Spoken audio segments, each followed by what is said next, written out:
long time ago, the land was very, very dry. There was no rain to make the shrubs and grasses grow. The rock holes were empty and there was no fresh water for all the animals to drink. Even the desert fish disappeared way underground. There was only one pool of water in the desert where all the animals came to have a drink. They were all very careful to not drink it all so they could all share the water. One day, as Mr. Bush Turkey was flying high in the deep blue sky, he saw big fluffy clouds in the distance. He was very excited because this means there could be rain coming. Mr. Turkey quickly flew home in the spinifex grasses to tell Mrs. Bush Turkey there was rain coming. Very soon the clouds were overhead and a big storm with thunder and lightning and rain was soon upon them. It rained all afternoon and all night. Early the next morning, Mr. and Mrs. Bush Turkey woke up and flew to the waterhole. From the air, they could see that the waterhole was full. When they landed at the waterhole, they were very pleased to see their friends, who were all very happy that they had fresh water at last. There was Mr. Porcupine. There was the lizard family and the snake family. And of course, Mr. Sand Mole. They were all chatting noisily. Even the human children were there and would clap their tapping sticks together while they would come and drink. Soon after, all the grasses and trees became green and lush. There was plenty to drink and eat for everyone. Even Mr. Desert Fish came back to live in the lakes. All the children and animals were friends and shared the water and food. That was a very happy time for everyone when there was lots of rain to make things grow and lots of water for drinking. The end.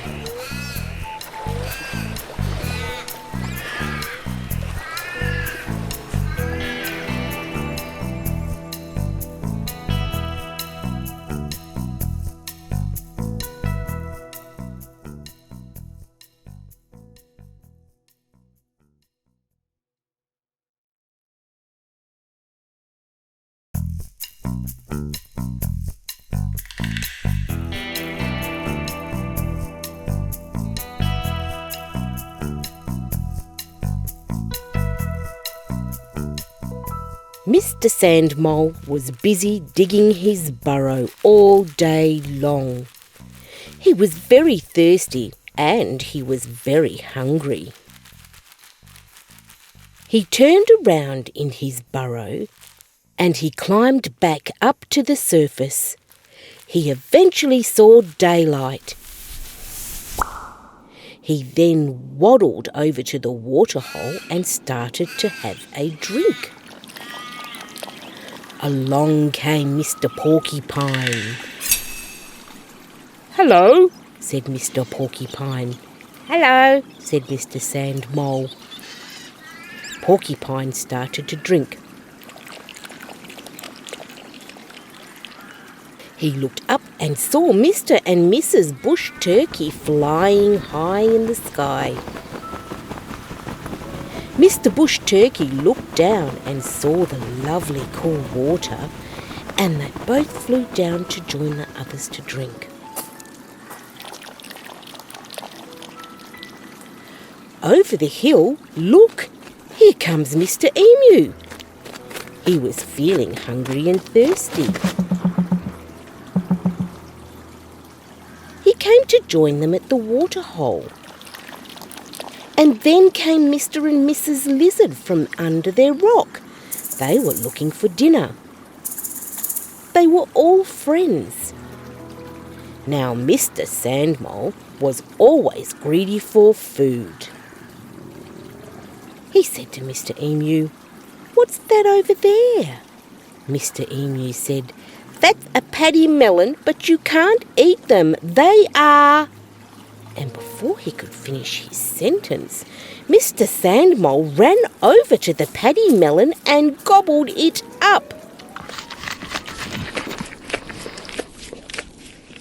All the animals looked at each other. Uh-oh! And then at Mr. Sandmole. And they all shook their heads. Mr. Sandmole got a very sick and sore tummy. Oh. He ate the poisonous paddy melon. He was too greedy to check if it was good to eat or not good to eat. Mr. and Mrs. Lizard said to the rest of the friends, "Never be greedy, because it will hurt your soul." The end.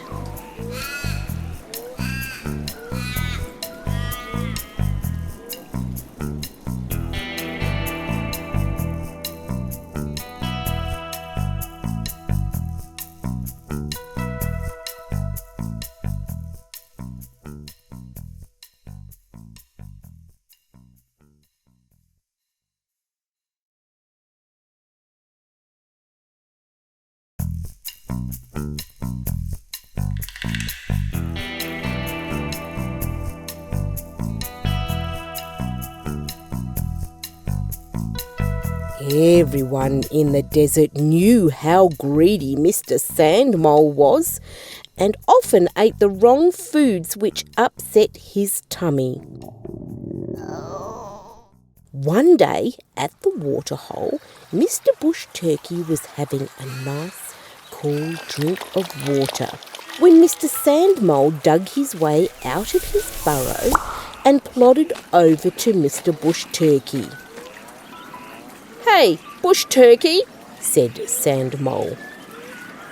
"You know where everything is on the lands, because you can see from high up in the sky. So tell me where the best foods are, and lots of it too. Hurry up and tell me."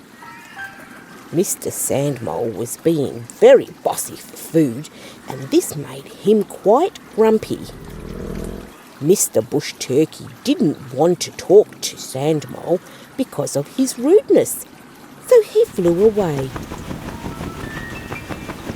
Mr. and Mrs. Lizard came out from under their rock, and Sandmole was even more grumpy, and he said in a very bossy voice to the Lizard clan, "Where are the best foods? And don't tell me you don't know. Hurry up and tell me now." Mr. and Mrs. Lizard got a fright from Sandmole's bossiness, and they both scuttled back under their rock.